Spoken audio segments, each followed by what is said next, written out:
Hello viewers, আজকের recipe ডিমের কোরমা।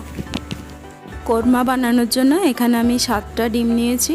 একটু নুন আর একটু লঙ্কা গুঁড়ো দিয়ে আমি ভালো করে এটাকে মাখিয়ে নেব, আর মাঝে মাঝে একটু করে স্লিট করে নেব যাতে নুন আর লঙ্কার গুঁড়োটা ভালোভাবে ভেতরে যেতে পারে। এবার ফোড়নের জন্য নিয়েছি কিছু গোটা মশলা।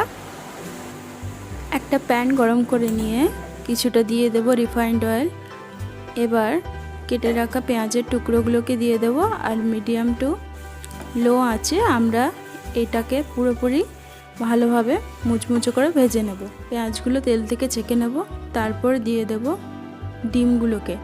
ডিমগুলোকেও একটু হালকা করে 1 মিনিট মতো ভেজে নেব, তারপর গ্যাসটাকে বন্ধ করে দেব। এবার গোটা মশলাগুলো দিয়ে দেবো একে একে। দেব 2টো তেজপাতা, 1 ইঞ্চ মতো দারচিনি, 2টো শুকনো লঙ্কাকে ভেঙে দিয়ে দেব, আর দেব 5টা মতো এলাচ, 6টা লং, 10-15টা মতো গোলমরিচ, আপনারা সাদা গোলমরিচও ব্যবহার করতে পারেন, আর দেব জাবিত্রী। এক টুকরো নিলেই হবে, খুবই কম দিতে হয়। এবার সব মশলাগুলোকে দেওয়ার পর 30 সেকেন্ড মতো আমরা এটাকে ভালো করে ভেজে নেব। যখন সুন্দর গন্ধ বের হবে তখন আমরা দিয়ে দেব নুন, দিয়ে দেবো 1/2 কাপ পেঁয়াজ বাটা, আর গোল্ডেন হওয়া অবধি পেঁয়াজটাকে ভেজে নেব। এই নুনটা দিলে মশলা ছিটায় না।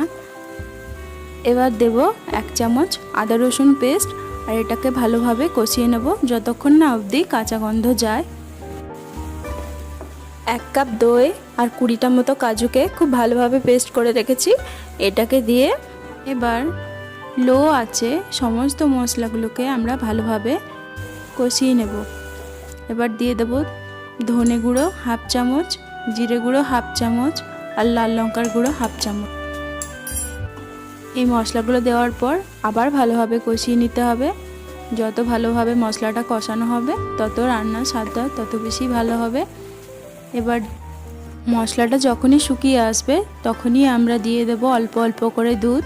এই দুধটাকে আমি ভালোভাবে ফুটিয়ে রেখেছিলাম। এবার ডিমগুলোকে দিয়ে দেবো একে একে, আর নাড়িয়ে চাড়িয়ে নেব। উপর থেকে ভেজে রাখা পেঁয়াজগুলো দিয়ে দেব, আবার নাড়িয়ে নেব। মশলা যখনই শুকিয়ে আসবে তখনই একটু একটু করে দুধটা দিয়ে দেব। এখানে 200 ml দুধকে আমি ভালোভাবে ফুটিয়ে রেখেছিলাম। এবার দিয়ে দেব 1 চামচ চিনি আর 1 চামচ ঘি। আপনারা চিনিটা একটু অ্যাডজাস্ট করে নেবেন, আর যারা ঘিয়ের ফ্লেভার পছন্দ না করেন তারা ফার্স্টেই যখন তেল দিয়েছিলাম তখনই ঘিটা অ্যাড করে দেবেন। এবার উপর থেকে পেঁয়াজ ভাজাগুলো আবারও দিয়ে দেব 4-5টা কাঁচা লঙ্কা ফ্লেভারের জন্য।